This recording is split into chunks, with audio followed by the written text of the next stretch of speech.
been nearly 2 weeks since CMS released its proposed rule on minimum staffing standards for SNFs, and the chorus of opposition to it continues from SNF stakeholders and also politicians.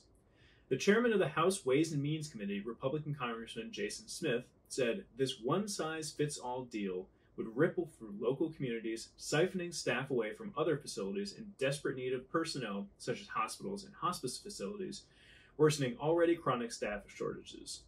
Across the aisle, Democrat Senator John Tester also commented that this is just the latest example of Washington bureaucrats displaying how little they understand about the challenges rural America faces. More egregiously, the leaked, inconclusive study on the effects of various levels of minimum staffing levels on quality of care did not deter President Biden in an op-ed in USA Today from stating, "Research shows these staffing levels will save lives, provide residents with a higher quality of life, and prevent needless suffering."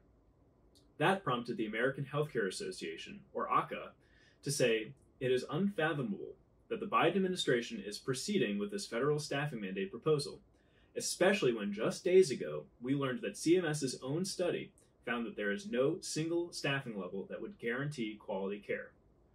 Modern Healthcare also just published a story on the omission of LPNs, licensed practical nurses, from the proposed staffing mandate, despite accounting for as much as 75% of clinical staff at some facilities. Rather, the rule mentioned minimum staffing standards for RNs and for, quote, nurse aides.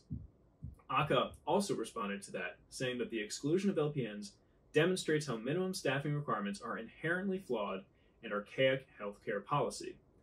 No doubt CMS has received comments on this omission, and LPNs will likely be addressed in the final version, but the gaffe echoes what the critics have been saying. The government mandating a one-size-fits-all policy on an entire industry with arbitrary demands based on unsubstantiated evidence makes the bull in a china shop seem like a ballerina.